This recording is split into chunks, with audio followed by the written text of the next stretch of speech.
menyerukan Shema Yisrael, Yahweh Elohinu Yahweh.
Mengucap syukur Bapa Yahweh buat hari ini yang sudah Engkau berikan bagi kami.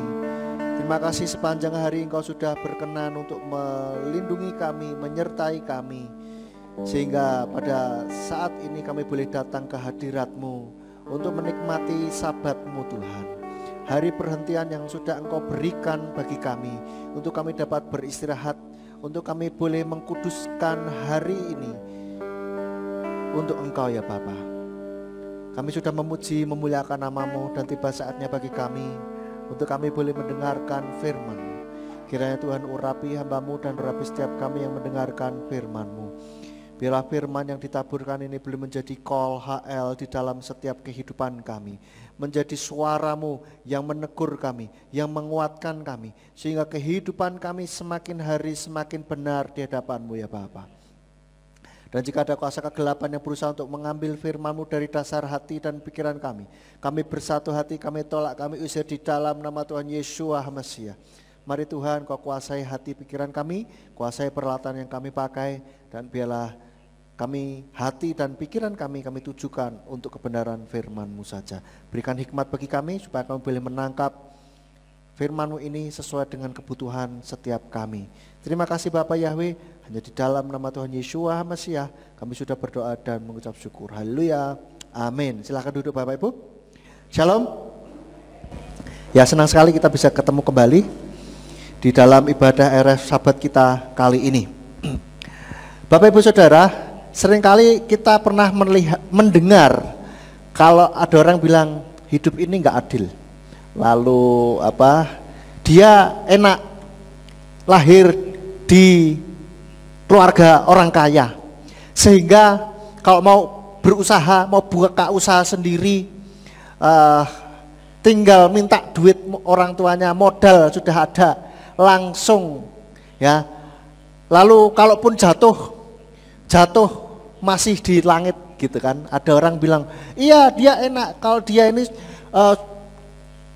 kalaupun jatuh itu masih ada di langit gitu, di antara bintang-bintang begitu. Lah kalau saya jatuh sudah langsung ke tanah gitu, bahkan bisa langsung terkubur oleh tanah katanya begitu. Kita seringkali mendengar hal itu ya. Jadi kita merasa orang kayak iya ya, itu ada sebuah kondisi khusus, ada sebuah fasilitas sepertinya gitu kan. Dan ini orang-orang menamakan dengan privilege atau hak istimewa begitu. Seperti firman Tuhan pada RF Sabat pada saat ini saya beri judul privilege. Kita mau bicarakan tentang privilege. Privilege yang sering kali orang bicarakan itu saudara. Enak dia sudah lahir di orang kaya, di keluarga baik-baik, lalu beruntunglah ketemu dengan orang ini, beruntung ketemu dengan itu privilege katanya. Dan sedangkan saya harus berjuang mati-matian, siang malam, harus berjuang segenap hati, sungguh-sungguh. Kalau saya bekerja itu harus tiap hari masuk kerja, kalau tidak nggak bisa makan nanti. Sedangkan kalau orang itu enak, bolos sehari masih bisa makan. Bahkan gajinya sebulan itu sama dengan gaji saya setahun misalkan seperti itu. Itu orang kadangkala mengeluhkan atau curhat lah ya, mengutarakan kondisinya bahwa oh enak dia ada privilege, sedangkan saya harus berjuang dengan keras, saya harus berjuang 10 kali lipat, harus baru sampai seperti kondisi dia tinggal enak, tinggal bekerja sebentar saja sudah dapat banyak gitu. Tetapi kita lihat apakah privilege ini memang kita perlu permasalahkan atau tidak, begitu ya. Kita lihat ayatnya terlebih dahulu di dalam Matius 25. Matius 25 ayat yang ke-14 sampai yang ke-30. Cukup panjang, saya bacakan. Ini kisah juga sangat terkenal sekali. Cuman saya mau bacakan untuk merefresh kita ya, supaya tahu detailnya ya. Matius 25 ayat 14 sampai 30. Saya bacakan dari ELT versi yang ketiga. Sebab sama seperti seseorang yang pergi jauh telah memanggil hamba-hambanya dan menyerahkan kepada mereka apa yang menjadi miliknya. Dan kepada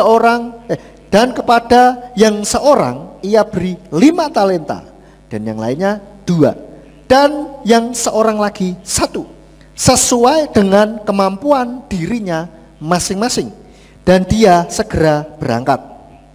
Dan setelah pergi, yang menerima 5 talenta itu bekerja dengan talenta itu dan menghasilkan 5 talenta yang lain. Demikian pula yang 2 juga menghasilkan 2 lainnya. Namun yang menerima 1 setelah pergi menggali lubang di tanah dan menyembunyikan uang tuannya. Dan sesudah sekian lama datanglah tuan hamba-hamba itu dan mengadakan perhitungan dengan mereka. Dan yang telah menerima 5 talenta sambil mendekat ia membawa 5 talenta lain seraya berkata, Tuan, 5 talenta telah engkau serahkan kepadaku. Lihatlah, dengannya aku telah menghasilkan 5 talenta lain. Dan tuannya berkata kepadanya, baiklah, hai hamba yang baik dan setia, atas yang sedikit engkau telah setia, aku akan menetapkan engkau atas yang banyak. Masuklah ke dalam sukacita tuanmu. Dan juga yang telah menerima 2 talenta sambil mendekat ia berkata, Tuan, 2 talenta engkau telah menyerahkannya kepadaku. Lihatlah, dengannya aku telah menghasilkan 2 talenta lain. Tuannya berkata kepadanya, baiklah, hai hamba yang baik dan setia, atas yang sedikit engkau telah setia, aku akan menetapkan engkau atas yang banyak. Masuklah ke dalam sukacita tuanmu. Dan juga yang sudah menerima 1 talenta seraya mendekat ia berkata, Tuan, aku mengenalmu bahwa engkau adalah orang yang keras, yang menuai di tempat engkau tidak menabur, dan yang mengumpulkan dari tempat engkau tidak menebar. Dan karena takut setelah pergi aku menyembunyikan talentamu di dalam tanah. Lihatlah, engkau tetap mempunyai milikmu ini. Namun seraya menanggapi tuannya berkata kepadanya, hai hamba yang jahat dan malas, engkau mengetahui bahwa aku menuai di tempat aku tidak menabur dan mengumpulkan dari tempat aku tidak menebar. Oleh karena itu seharusnya engkau menanamkan uangku itu kepada yang menjalankan uang, dan ketika datang aku menerima milikku itu beserta bunganya. Sebab itu ambillah talenta itu daripadanya dan serahkanlah kepada yang mempunyai 10 talenta. Sebab kepada setiap orang yang mempunyai dia akan diberi dan dia akan berkelimpahan. Namun dari orang yang tidak mempunyai, bahkan apa yang ia miliki, hal itu akan diambil daripadanya. Dan campakkanlah hamba yang tidak berguna itu ke dalam kegelapan yang di luar. Di sana akan ada tangis dan kertak gigi. Bapak Ibu Saudara yang dikasihi Bapak Yahweh, barusan kita melihat atau membaca tentang perumpamaan tentang talenta. Kalau kita lihat dalam konteks privilege yang dimaksud oleh orang-orang yang selama ini diceritakan itu, kita lihat bahwa 3 orang ini punya privilege, yang satu punya dikasih 5, yang satu dikasih 2, dan yang satu 1. Tetapi sebetulnya kalau kita lihat, apakah tuannya itu ya begini, mereka diberi, di sini dikatakan di ayat yang ke berapa? Ayat yang ke 15. Dan kepada yang seorang ia beri 5 talenta, dan yang lainnya 2, dan yang seorang lagi 1, sesuai dengan kemampuan dirinya masing-masing. Artinya setiap orang itu diberi oleh Tuhan kondisi sesuai dengan kemampuannya masing-masing, Bapak Ibu Saudara. Dan menurut saya kalau begitu, itu tidak ada yang namanya privilege. Tidak ada yang wah enak dia dikasih lebih banyak, jadi dia bisa lebih bergerak lebih banyak lagi. Kalau masalah talenta ini duit ya saudara, talenta ini satuan, maksudnya jumlah uang, sejumlah uang begitu. Talenta dikasih 5 talenta, dia akan lebih banyak bisa bergerak, menghasilkan banyak uang. Sedangkan yang 2, yang 1 apalagi itu bergerak kurang besar, kurang bisa luas gitu kan. Tetapi kalau kita lihat dalam ayat tadi, apakah tuannya itu menuntut yang dikasih 2 talenta dan yang 1 talenta untuk bisa menjadi 10 talenta semuanya? Tidak ya, tapi yang diminta adalah menjalankan atau mengembangkan talenta itu, berapapun yang dipunya.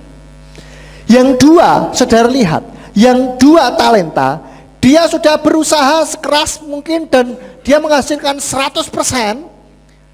Hasilnya berarti berapa totalnya? 4.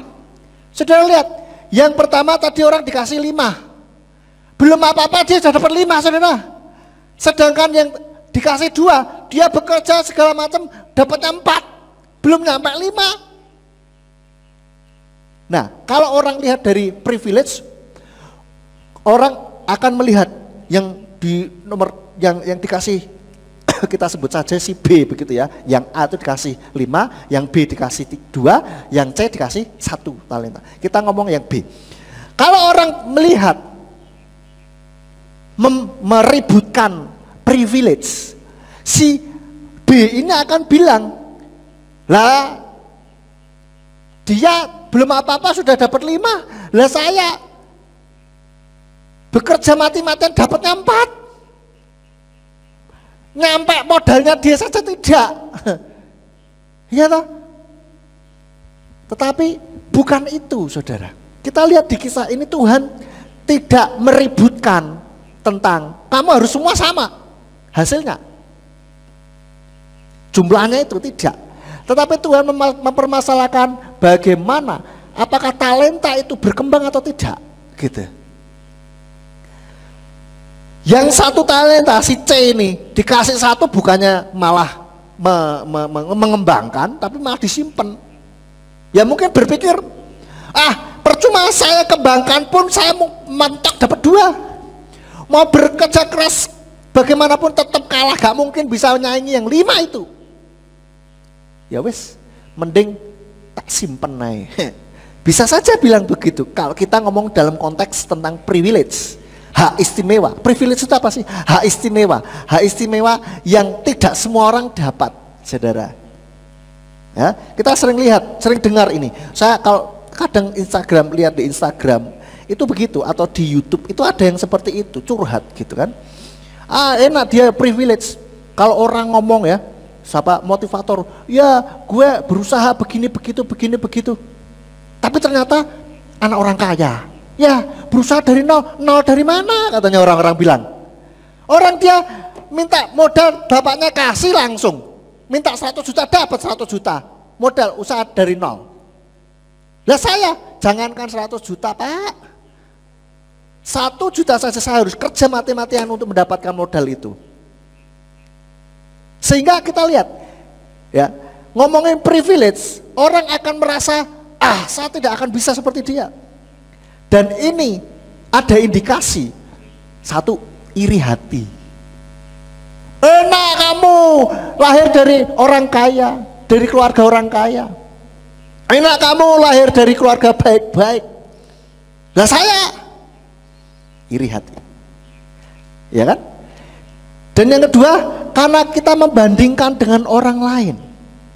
Inilah yang kesalahan banyak orang gitu. Sehingga ketika kita melihat kehidupan orang lain, oh enak ya dia cuman gitu aja sudah lah saya harus mati-mati, harus kerja keras. Terus akhirnya apa? Bisa menimbulkan itu tadi iri hati. Yang kedua, down, perasaan ya wis lah piye maneh gitu kok. Jadi tidak ada semangat begitu. Jadi kita perhatikan, sebetulnya alasan privilege, orang-orang meributkan privilege itu merupakan alasan yang dibuat orang untuk memaklumi bahwa dia tidak bisa mencapai seperti orang lain. Gitulah. Ada orang artis ya, artis sekolah di luar negeri, terus ini dapat cum laude segala macam, membanggakan lah pokoknya. Lalu orang melihatnya seperti itu. Wah, dia enak lahir dari orang kaya, orang baik-baik, orang terpandang. Dia terus kuliah di luar negeri dengan nilai yang bagus juga di universitas yang ternama, sehingga ya udah enak, jalannya mulus saja begitu. Orang melihatnya seperti itu. Saudara, saya kasih tahu bahwa orang itu hidup itu sawang sinawang, saudara. Orang Jawa bilang sawang sinawang. Apa bahasa Indonesianya itu apa ya? Sawang sinawang bahasa Indonesia itu apa? Apa? Ya kelihatannya saling melihat, bukan melihat, hanya melihat kulit luar saja. Hanya melihat kulit luar saja, tidak tahu perjuangan di balik itu. Ya toh? Orang lihat wah mulus begitu, enggak saudara, semua punya pergumulan masing-masing saudara. Nah, oleh karena itu kita tidak perlu ribut lagi masalah privilege, tidak perlu banding-bandingkan diri kita dengan orang lain. Ojo dibanding-banding ke saudara. Ojo disaing-saing ke saudara. Ya, karena kita punya kehidupan masing-masing sendiri-sendiri saudara. Setiap orang ibarat kalau ujian ya, itu soalnya beda-beda saudara. Saudara mau nyontek ya nggak bisa, soalnya lain gitu loh ya kan. Jadi kita tidak perlu lagi meributkan soal privilege. Oh ya enak mas, saya pernah digitukan juga. Enak Simeon, kamu lahir dari keluarga pendeta gitu, enak kamu jadi ini itu saudara. Semua itu sawang sinawang, semua ada pergumulan masing-masing gitu. Bukan berarti saya nggak senang jadi anak pendeta, seneng. Cuman pergumulannya beda gitu loh. Coba suruh tuker tempat weh, sebulan saja untuk merasakan bagaimana jadi anak pendeta begitu. Ya, kalau pengen tahu rasanya. Ya, dulu saya pernah cerita, dulu waktu masih kecil ya, itu shock saya. Dulu kan memang Dedi Mami belum jadi pendeta.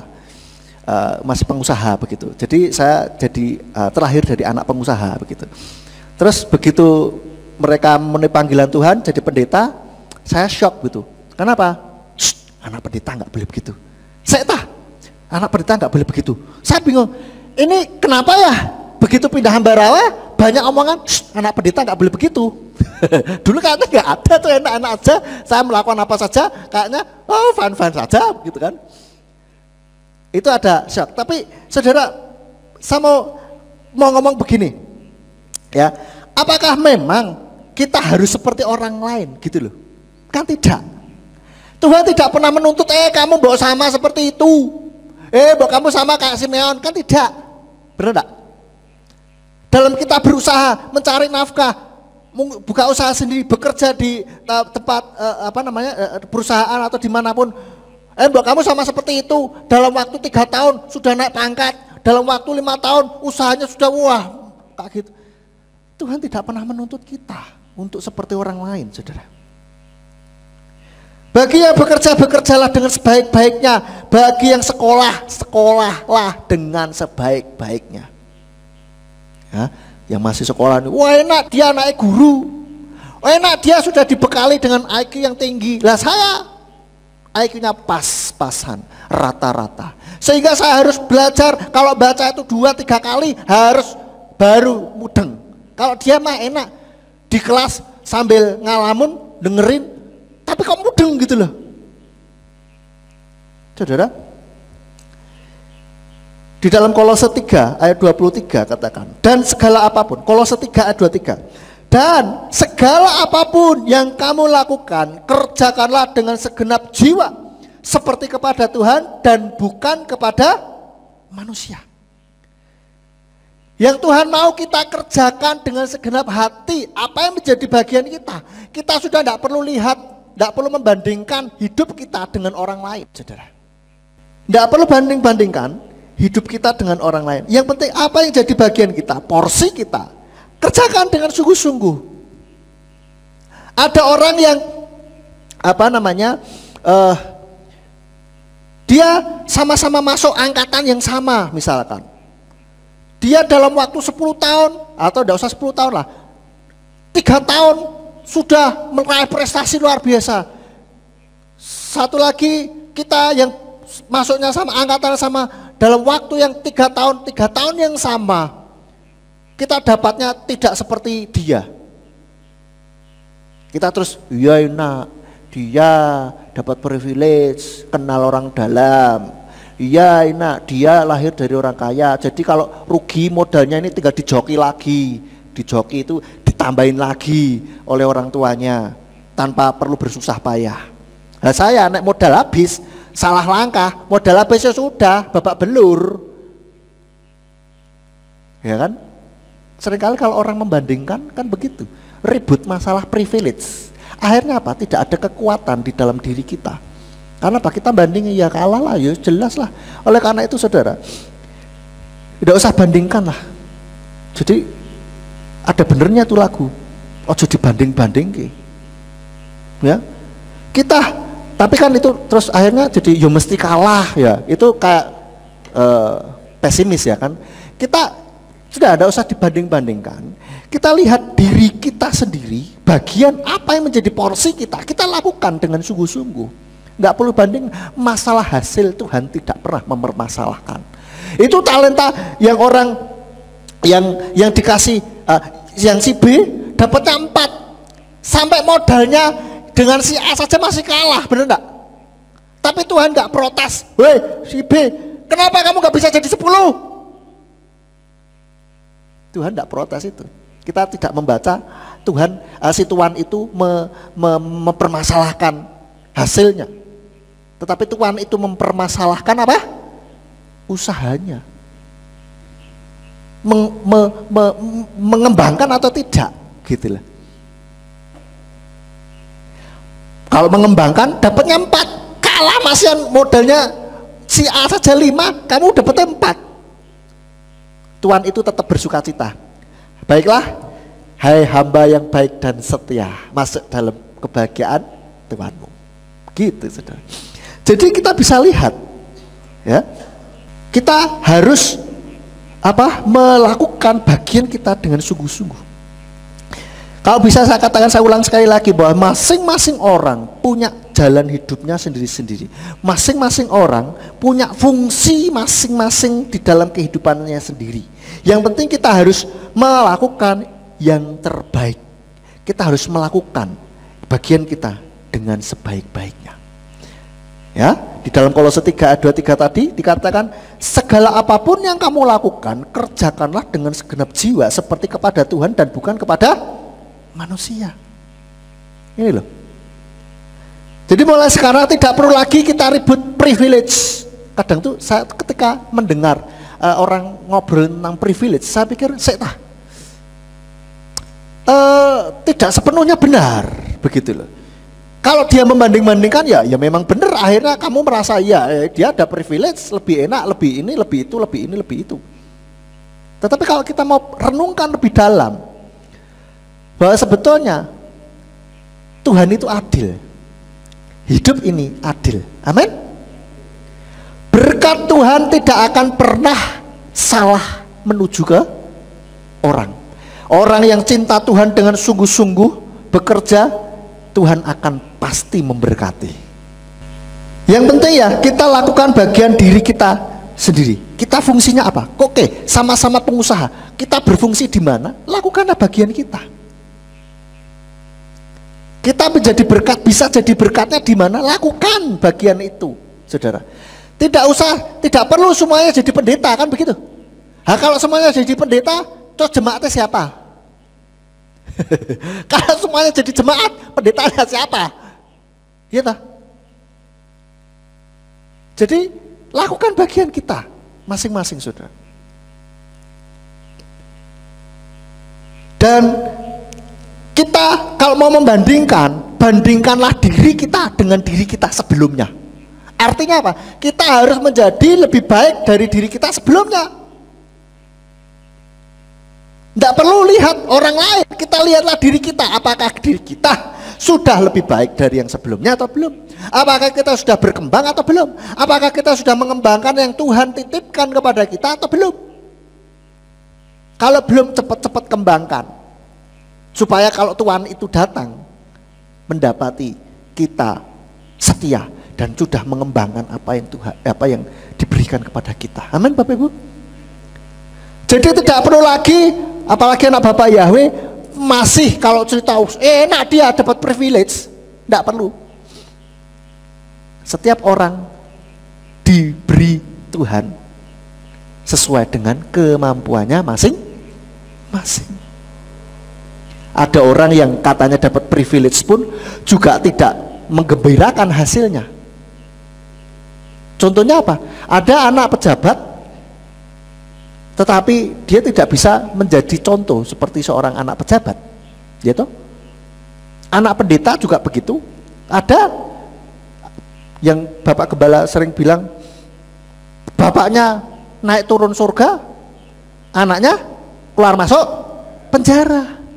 Bukan nengokin orang, besukin orang di penjara, bukan. Jadi napinya, kan repot, saudara. Ada anak konglomerat, begitu bapaknya meninggal, bubar usahanya. Ada banyak. Ada orang yang bilang, wah enak ya dia bisa generasi ini usahanya turun temurun dari generasi ke generasi. Loh ada, saudara, itu di generasi pertama, usahanya bagus, generasi kedua bagus, begitu sampai ke generasi ketiga ambruk, saudara. Ada. Lah itu si cucu punya privilege. Iya, dari sejak dalam kandungan sudah enak hidupnya. Tetapi dia tidak bisa mengelola dengan baik. So, kita tidak perlu lagi ngomongin tentang privilege. Ya. Karena semua punya jalan hidup masing-masing. Ada orang yang bisa menjalani kehidupannya dengan baik, ada yang tidak. Ya. Jadi kita harus melakukan yang terbaik, apa yang jadi bagian kita lakukan. Wah, saya bisanya cuman ini yang bisa saya lakukan. Lakukan dengan segenap hati. Saya bisanya sederhana saja, misalkan saya nggak pandai berbicara di depan umum, tetapi saya bisa bersosialisasi dengan baik. Lakukan. Saya tidak pandai main musik, tetapi saya bisa lakukan hal yang lain. Lakukan, saudara. Apa yang jadi bagian kita, lakukan. Kalau kita dikasih karunia, saya suka ingin belajar kemampuan lain, keahlian lain, silakan. Diberi hati untuk belajar kemampuan lain dan akhirnya ternyata bisa dan bermanfaat, ya silakan. Lebih kembangkan lebih lagi, begitu. Artinya talenta kita terus berkembang, begitu loh, saudara. Lakukan bagian kita dengan yang sungguh-sungguh. Dalam iman pun demikian, saudara. Semua orang harus berjuang untuk imannya lebih baik. Di dalam Ibrani 12 ayat 1. Ibrani 12 ayat yang ke-1 katakan, oleh karena itu kita juga, karena mempunyai begitu banyak, begitu besar awan kesaksian yang mengelilingi kita, dengan menyingkirkan segala rintangan dan dosa yang mudah menjerat, marilah kita berlomba dengan ketekunan dalam perlombaan yang disediakan sebelumnya bagi kita. Kita ini ibarat dalam perlombaan iman, saudara. Mari kita betul-betul lakukan bagian kita, mengembangkan, membuat iman kita lebih baik dari hari yang sebelumnya. Kita tidak perlu bandingkan dengan orang lain.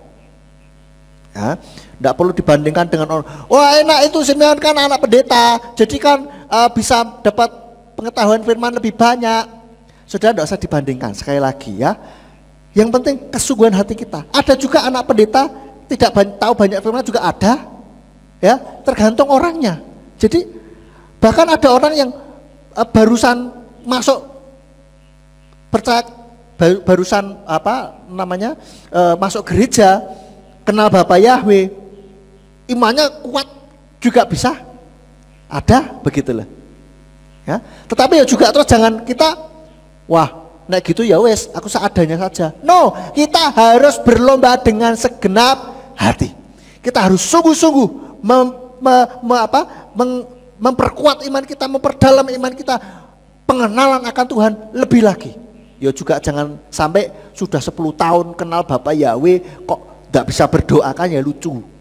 Kebangetan itu saudara, itu nggak ada progres. Artinya kita nggak sungguh-sungguh di dalam Tuhan.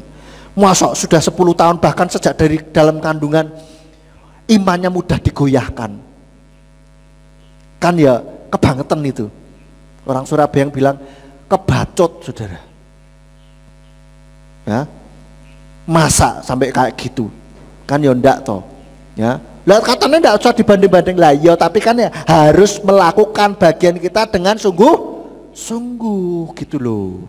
Pelajari firman Tuhan, lalu jalin hubungan dengan Tuhan, pribadi lepas pribadi dengan sungguh-sungguh, kan begitu. Jangan sampai sudah jadi orang Kristen berapa tahun kok gampang dimingi-mingi. Yang anak-anak muda mungkin yang masih jomblo ya kan, ditembak sama cowok ganteng aja yang tidak kenal Tuhan, tidak seiman aja langsung klepek-klepek. Atau yang cowok wah melihat cewek cantik yang tidak kenal Tuhan, wah ngejarnya sampai sebegitunya, katanya saya mau memenangkan jiwa katanya. Memenangkan jiwa apanya? Kalau memenangkan jiwa kok cuman satu itu dan harus dipacari, kan tidak. Masa hanya karena iming-iming harta, tahta dan cinta serta kepopularitasan rela menggadaikan imannya, rela menukarkan imannya. Kan tidak ada pertumbuhan sama sekali, tidak ada perkembangan. Masa karena ada himpitan sedikit saja langsung wis orangnya gereja. Masa karena gesekan sedikit saja dengan temennya salah paham sedikit saja orangnya gereja maneh. Oh sorry, gak gereja-gerejanan lagi, gak Bapak Yahwehan lagi. Pokoknya kalau dia tidak ke rumah saya minta maaf, nehi, misalkan, gitu saudara. Pokoknya kalau tidak dibesuk oleh Bapak Gembala, sorry, nggak mau ke gereja lagi. Masa sih saudara?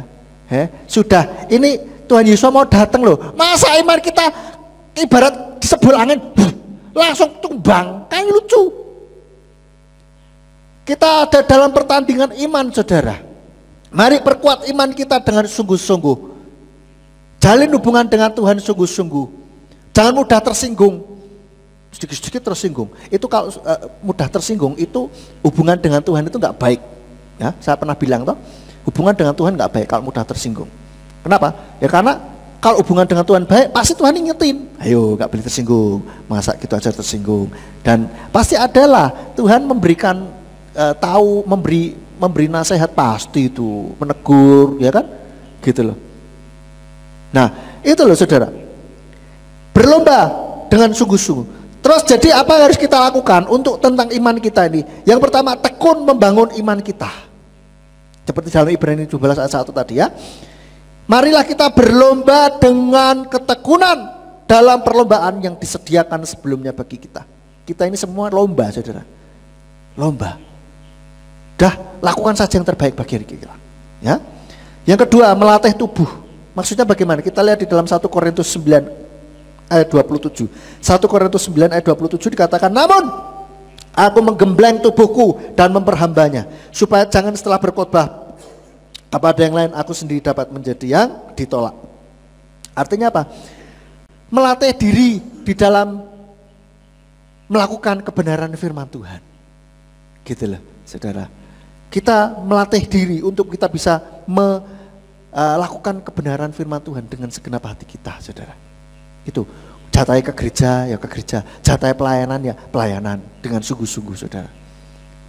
Jatai kita MK mau datang, ya datang. Lalu apa lagi? Kita jatai berdoa, saudara. Jatai kita melakukan berbuat baik dengan sesama, lakukan, saudara. Ada dorongan dari hati untuk kita bisa berbuat baik, lakukan itu, saudara. Lalu yang ketiga, sudah saya singgung tadi di atas, jangan bandingkan diri dengan orang lain. Ojo dibanding-bandingke, saudara. Ojo dibanding-bandingke, ojo disaing-saingke. Tapi bandingkan diri kita dengan diri kita yang sebelumnya. Kita cek tahun lalu, apakah kondisi iman kita lebih baik atau tidak? Kalau tahun lalu kondisi iman kita lebih baik dari hari ini, ada yang salah berarti. Harusnya hari ini lebih baik dari iman kita tahun lalu.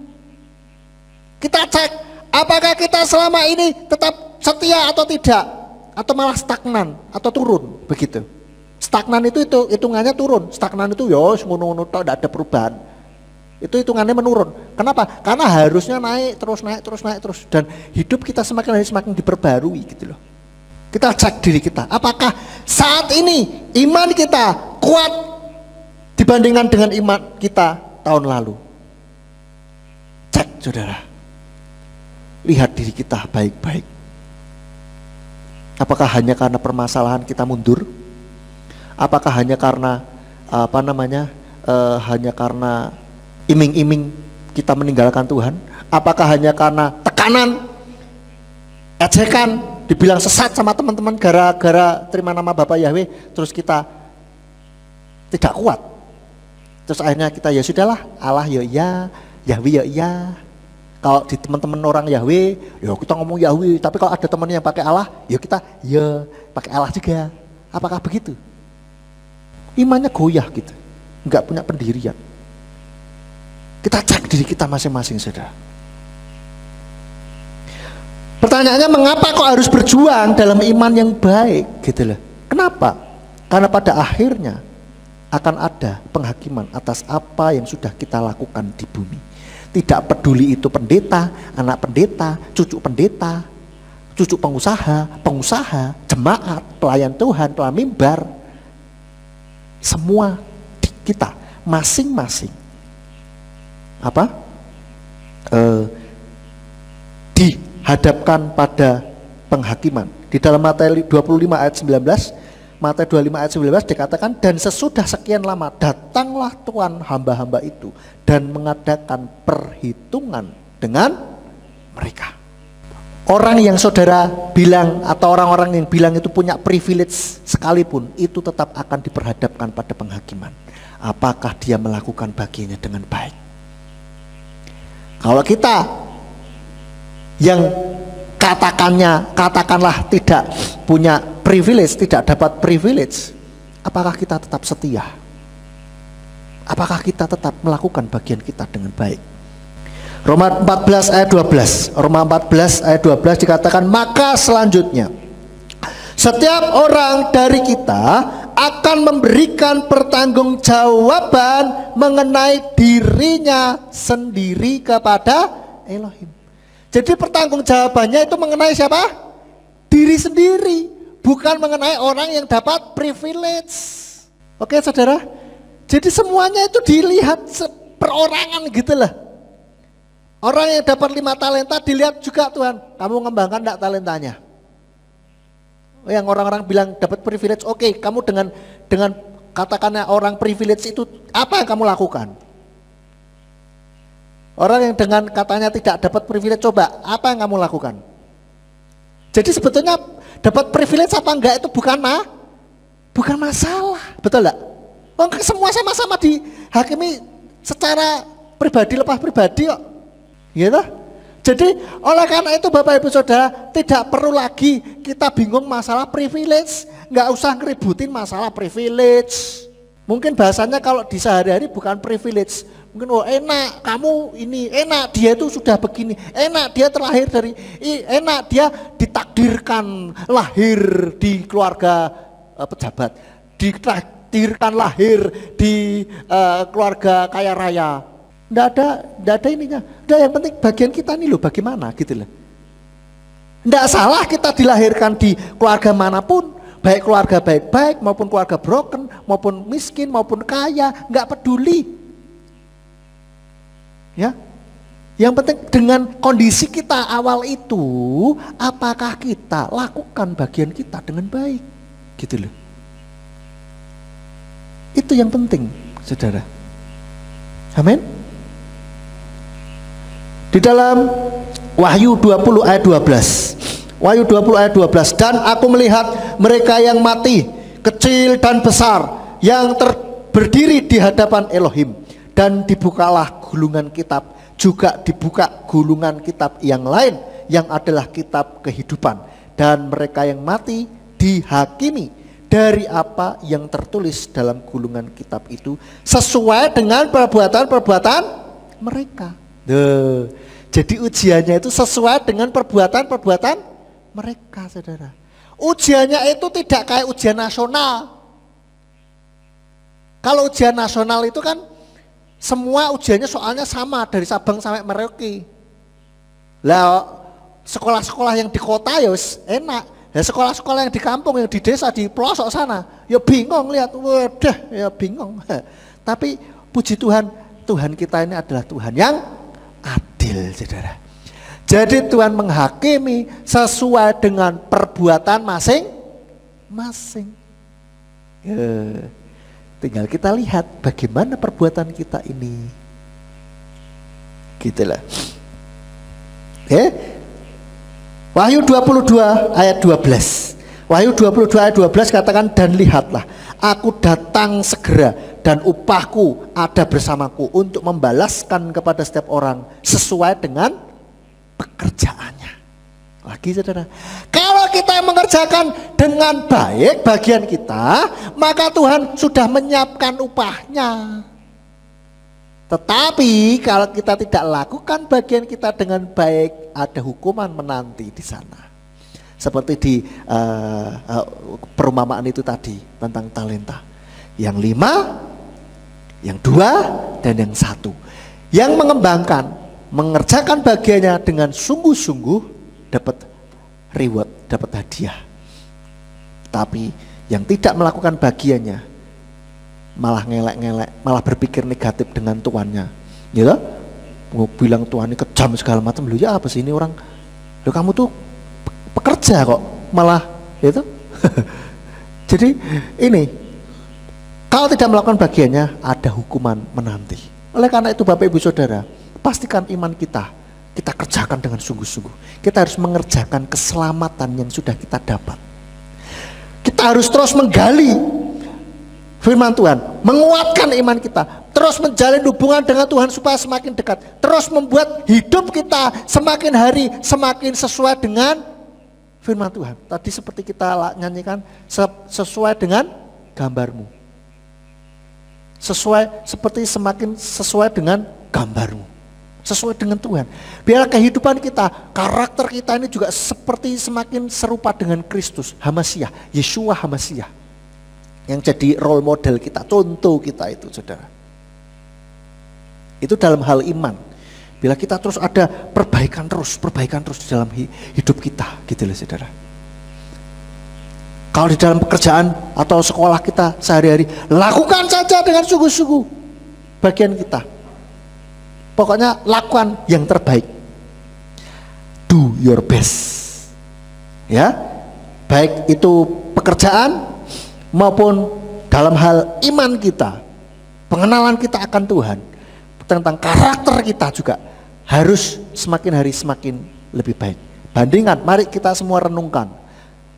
diri kita tahun ini dengan diri kita tahun lalu, adakah perbaikan? Adakah peningkatan, saudara? Kalau ada peningkatan juga kita nggak perlu sombong juga.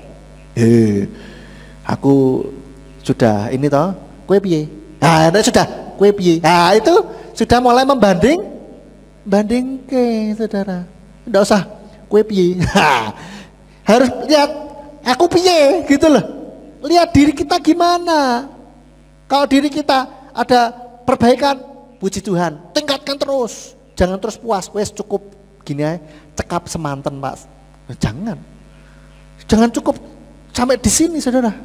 Cukup sekian dan terima kasih. Jangan, harus lebih lagi.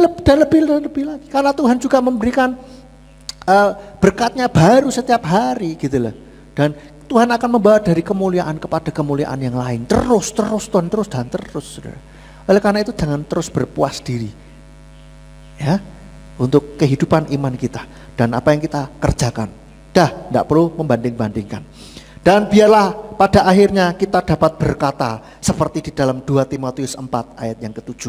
2 Timotius 4 ayat yang ke-7 dikatakan, aku telah bertanding pertandingan yang baik, aku telah mengakhiri perlombaan itu, aku telah memelihara iman. Biarlah ini menjadi suatu perkataan kita yang terakhir, bahwa sampai akhir hayat aku sudah bertanding dengan baik. Dan aku sudah memelihara imanku dengan baik. Bahkan aku terus mengembangkan imanku. Aku terus berjuang untuk mengenal Dia lebih dalam lagi. Untuk bisa hidupku terus menjadi serupa dengan Hamasyah. Itu yang menjadi tujuan kita. Tuhan Yesus sebentar lagi akan datang, tidak tahu kapan. Yang jelas tidak lama lagi dan kita tidak tahu kapan. Tetapi kita harus terus jagai diri kita untuk terus kita menjadi semakin lebih baik, menjadi serupa dengan Hamasyah. Saya tidak tahu apa yang saudara sedang pergumulkan pada saat ini. Bangkit, hadapi permasalahan yang ada bersama dengan Hamasyah dan kalahkan setiap permasalahan itu. Lakukan bagian kita dengan baik, dengan sungguh-sungguh. Dan biarlah kita menang dan kita menjadi lebih baik dari diri kita yang sebelumnya. Amin buat firman Tuhan. Bila firman ini boleh menjadi call HL di dalam setiap kehidupan kita. Mari kita bangkit berdiri. Haleluya. Hamba-Mu sudah berhenti berkata-kata Bapa Yahweh. Biarlah firman yang sudah ditaburkan ini boleh menjadi call HL, menguatkan kami, menegur kami, membuat hidup kami semakin hari semakin berkenan di hadapan-Mu. Ajari kami Tuhan, untuk kami terus berjuang mendesak, untuk kami terus menjadi semakin hari semakin serupa dengan-Mu ya Bapa. Kami berdoa, mampukan kami, Roh Kudus, ingatkan kami untuk kami boleh terus memperbarui diri kami, memperkuat iman kami, membuat kami, kehidupan kami menjadi semakin serupa dengan Hamasyah. Meteraikan firman-Mu ini Tuhan. Dan biarlah mulai sekarang kami melakukan bagian kami masing-masing dengan baik. Tanpa membandingkan diri kami dengan orang lain. Kami mau lakukan apa yang menjadi bagian kami, apa yang menjadi porsi kami lakukan dengan segenap hati kami untuk kemuliaan bagi nama-Mu Bapa. Terima kasih ya Bapa, Engkau memberkati juga anak-anak-Mu yang sudah melayani pada RF Sabat kali ini. Tuhan yang memberkati di dalam setiap pelayanan mereka, berikan urapan-Mu lebih hari, lebih heran. Engkau memberkati di dalam pekerjaan, di dalam studi, di dalam apa yang kami lakukan, supaya semuanya boleh berhasil untuk membawa kemuliaan bagi nama-Mu. Demikian pula kami yang sudah hadir dan juga yang menyimak dari rumah kami masing-masing, baik melalui radio maupun streaming YouTube. Tuhan yang memberkati, Tuhan menuntun langkah-langkah kehidupan kami semuanya, supaya kami boleh melakukan bagian kami dengan sungguh-sungguh, sehingga ketika Engkau datang, Engkau mendapati kami setia dan kami melakukan bagian kami dengan baik. Terima kasih Bapak Yahweh, Engkau yang memberkati setiap langkah-langkah kehidupan kami. Bila sebentar kami akan pulang, kami mohon penyertaan para malaikat-Mu untuk menjaga melindungi sepanjang perjalanan, bila kami boleh sampai di rumah dengan selamat. Kumpulkan kami pada pertemuan-pertemuan yang akan datang, untuk kami boleh kembali bersekutu memuji memuliakan nama-Mu dengan kondisi iman yang jauh lebih baik dari hari ini, jauh lebih dewasa dari hari ini, dan semakin serupa dengan Hamasyah. Terima kasih Bapak Yahweh, terima kasih. Dan sebentar kami akan menerima berkat-Mu. Kiranya Tuhan berkenan untuk memberikan, mencurahkan berkat-Mu. Mari kita angkat kedua belah tangan kita menerima berkat Bapak Yahweh. Yevareka Yahweh wa yismereka. Bapak Yahweh memberkati engkau dan memelihara engkau. Ya air Yahweh pano eleka wikuneka. Bapak Yahweh membuat wajahnya bersinar atasmu dan bermurah hati kepadamu. Yisa Yahweh pano eleka wa yashem leka shalom. Bapak Yahweh menghadapkan wajahnya kepadamu dan memberi engkau damai sejahtera. Diberkatilah engkau di kota dan di ladang. Diberkatilah buah kandunganmu, hasil bumimu dan hasil ternakmu, yakni anak-anak lembu dan anak-anak kambing dombamu. Diberkatilah bakulmu dan tempat adonanmu. Diberkatilah engkau pada waktu masuk dan pada waktu keluar. Sekarang pulanglah dan terimalah berkat. Kasih dari Bapa Yahweh, kasih karunia dari Yeshua Mesias Sang Pembeli Jiwa, dan Ruah Kudus menyertai engkau sampai Maranatha. Yeshua Mesias datang kembali untuk yang kedua kalinya mengangkat kita semuanya. Haleluya, amin. Sahabat Shalom, Bapak Yahweh memberkati.